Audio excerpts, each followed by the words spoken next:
Jaylen Brown signing the richest extension in NBA history kind of sent the basketball community into a frenzy yesterday.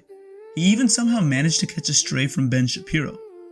All jokes aside though, Brown's contract figures to be the first of several that cross over the $300 million threshold. Remember, not too long ago, Mike Conley signed what was the richest deal in NBA history in 2016, and that is about half of what Jaylen Brown just signed for now. Obviously, the rising cap year over year has changed what an NBA contract looks like, but similar to Conley at the time, the outrage is over who got the contract.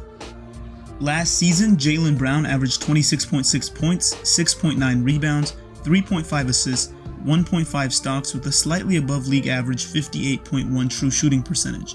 Solid counting stats if you ask me. Brown is about a top 30 NBA player, give or take. Factoring in that he's fairly durable and he plays in the East, in a good year he can certainly be an all-star. However, if you paid close attention last season, Boston media wasn't exactly thrilled that Brown, about a top 30 guy, was in serious considerations for All-NBA honors because of the potential financial incentive tied to it. At the end of every season, a quote-unquote group of respected sports writers and broadcasters vote for 15 players. If selected to this prestigious honor, per the collective bargaining agreement, you were in line for a substantial raise because you earned a generally recognized league honor. Brown making All-NBA is generally something people would celebrate, but in this instance it made him eligible to sign a deal worth 35% of Boston's cap. Not exactly ideal for a top 30-ish player. Brown didn't really help his case too much either with an uneven showing in the Eastern Conference Finals versus Miami. Brown averaged 19 points, shot a dreadful 16.3% from 3, and had 8 turnovers in the deciding Game 7, often just fumbling the ball doing what would seem like a routine size-up for a player of his caliber. But hey, everyone has a poor series here and there, right? So let's leave that in the past. Looking ahead, however, this also all but guarantees Boston to be a second apron team for the foreseeable future, especially because soon, Jason Tatum is more than likely going to get a salary worth even more than the one Brown just signed for. Their contracts will be escalating year over year, so the duo alone will be taking up roughly 75 to 80% of the Celtics' available cap for the coming years.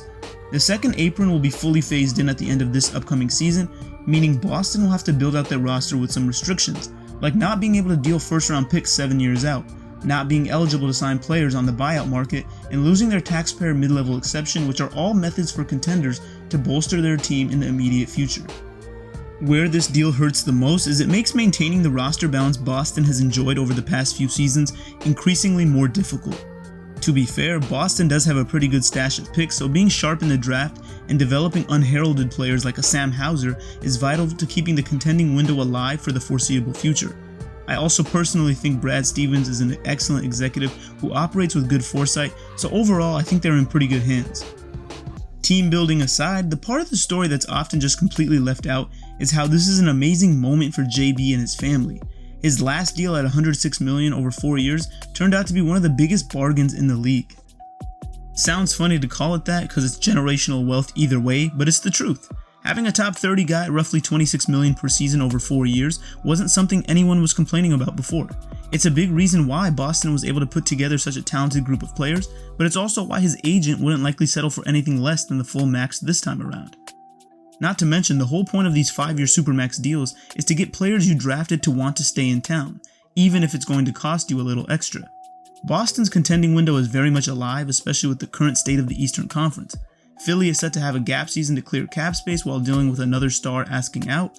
Miami is playing the waiting game on a Lillard deal, and Milwaukee made no substantial changes to their core aside from replacing Bud with Adrian Griffin.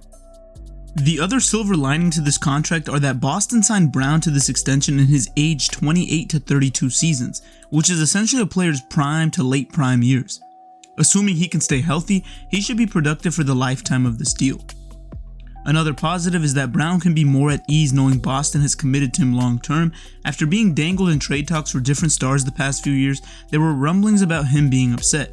In this clip, Gabe Vincent doesn't mention any names, but he kind of alludes into Boston having something internal holding them back. Like, to me, truthfully, like they had something going on over there, despite of our game plan.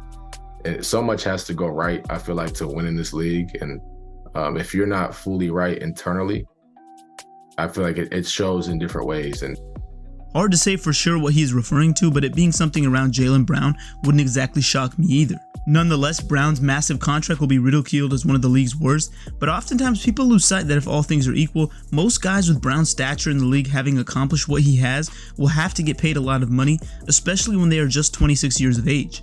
Ask yourself this: if he was eligible, would Denver think twice about handing Jamal Murray a massive deal? Just like Brown, he's a member of the 2016 class, and while he played better in his playoff run and won a title most recently, it would still be a lot of money to hand a non-top 10 to 15 player in the league. As I stated at the top of the video, Brown's deal will be the first of many $300 million plus contracts over the coming years. If it wasn't clear before, Boston believes this core will get over the hump here soon, and after this latest move, there really isn't an exit strategy. The time is now in Beantown.